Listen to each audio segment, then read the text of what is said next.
खबरदार जो gang rape का विरोध किया, अगर ऐसी घटना हो रही है तो खामोश रहो, जुबान खुलनी नहीं चाहिए। जुबान खोलने वाली छात्राओं पर एक्शन हो गया। छात्रा के साथ ही हुआ था गैंग रेप। 3 सिरफिरों ने किया था, 2 की जमानत हो गई और 1 की जमानत होना बाकी है। वाराणसी का मामला है, काशी हिंदू विश्वविद्यालय का वह कैंपस। छात्राओं पर एक्शन हो गया। बीएचयू प्रशासन ने छात्राओं को निलंबित कर दिया है। हिम्मत कैसे हुई कि इस मामले पर सड़क पर उतरी तुम लोग? अरे साहब, संविधान में वाक और अभिव्यक्ति की आज़ादी का अधिकार है, हमें बोलने का अधिकार है, गलत को गलत और सही को सही कहने का अधिकार है। यही अधिकार हमारे लोकतंत्र के पवित्र ग्रंथ संविधान ने दिया है, उस पर कैसी पाबंदी? उन छात्राओं को हॉस्टल में कुछ दिनों के लिए नहीं रहने दिया जाएगा, वह लाइब्रेरी में जाकर के अध्ययन नहीं कर पाएंगी, उनकी काउंसलिंग होगी, इत्यादि इत्यादि। दोस्तों, आपको याद होगा 1 नवंबर की घटना 2023 की। ठीक 11 महीने बाद कुछ लड़कों पर और कुछ लड़कियों पर एक्शन हो रहा है। एक्शन किसने किया है, हम उस पर बात करेंगे। और यह काउंसलिंग कैसे होगी? क्या वो लोग सिरफिरे हैं? क्या उनका काम पढ़ाई छोड़ करके तोड़फोड़ करना है? क्या उनका काम उपद्रव करना है? क्या उनका काम शांति भंग करना है? क्या उनका काम, उनके कृत्य राष्ट्रहित में प्रासंगिक नहीं है? ऐसे तमाम बिंदु हैं जिस पर मैं आपसे जवाब चाहूँगा। दोस्तों, 1 नवंबर को बुलेट मोटरसाइकिल पर सवार होकर के एक्शन कैसे हुआ, इस पर हम बात करेंगे। उसके पहले एक बार आपको स्मरण करा देना आवश्यक है। 1 नवंबर 2023 की रात अर्धरात्रि के बाद काशी हिंदू विश्वविद्यालय यानी लंका जिसे कहते हैं, गेट से मोटरसाइकिल पर 3 सिरफिरे भीतर प्रवेश करते हैं। मोटरसाइकिल दग दग दग दग करते हुए।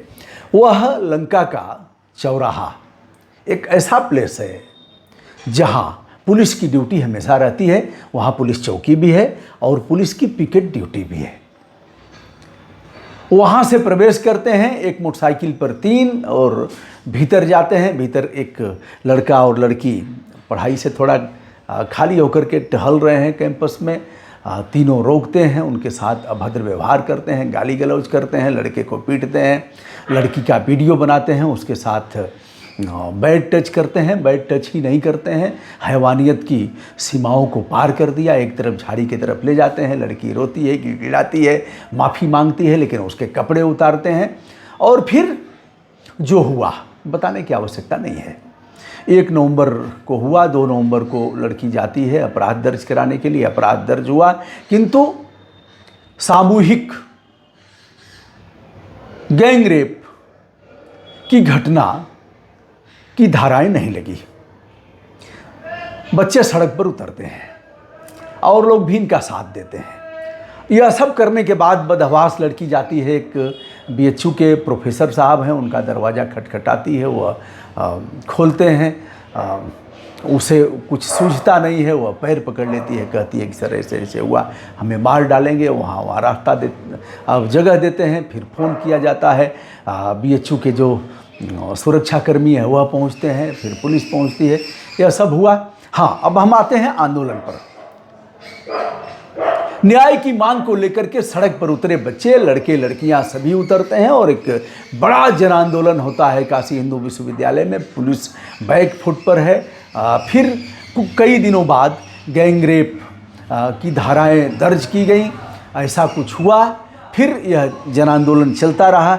इस जन आंदोलन में कुछ बच्चों में मारामारी भी हुई, कुछ धाराएं भी लगी और SC/ST एक्ट का मुकदमा भी दर्ज हुआ। मानव अधिकारों के लिए लड़ाई लड़ रहे बच्चों पर अब उनका क्या हुआ उसको भी जानते हैं। यह तीनों का मोबाइल ट्रेस किया गया, कहाँ से यह चल रहे थे और कैसे मोटरसाइकिल से आए बुलेट मोटरसाइकिल पर। उस स्थान पर 15-20 मिनट के लिए 3 मोबाइल एक साथ दिख रहे थे, लोकेशन दिख रहा था। उसके बाद भी पुलिस ने नहीं पकड़ा तब जब कुछ विधानसभाओं में चल रहे थे विधानसभा के चुनाव। और यह लोग मध्य प्रदेश में, चूँकि तीनों IT सेल के थे, यह IT सेल के होने के नाते चले गए थे प्रचार करने, और प्रचार करने के बाद कुणाल पांडे, सक्षम पटेल और अभिषेक चौहान तीनों आते हैं, आराम से रह रहे हैं।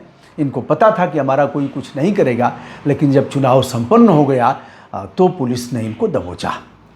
बुलडोजर का तेल खत्म हो गया था, इनके ऊपर कोई किसी प्रकार का एक्शन नहीं हुआ, जेल भेजे गए, लेकिन पुलिस की लचर पैरवी और हो सकता है नेताओं के हस्तक्षेप के चलते 2 तो आ गए हैं, जिसमें कुणाल पांडे है, सक्षम पटेल संभवतः, और एक का भी आना बाकी है, उसकी भी जमानत इसी आधार पर हो जाएगी। यह सब आ गए हैं।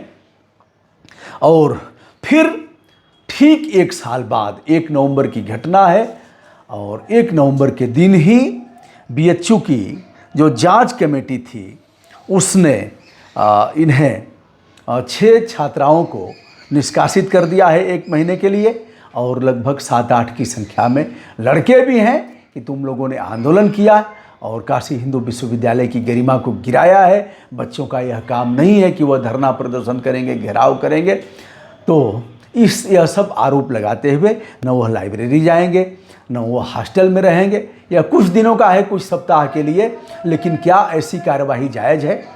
यदि इन्हीं बिंदुओं को लेकर के यह कार्यवाही की गई होगी तो क्या इसे जायज़ कहा जाएगा?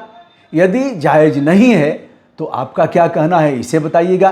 क्या बच्चों का काम केवल पढ़ाई करना है? ऐसे मामलों पर वह खामोश रह करके केवल लिखा पढ़ी करेंगे, या फिर जुबान पर ताला लगा लेंगे, या फिर जैसा किया है उन लोगों ने वैसा ही करेंगे?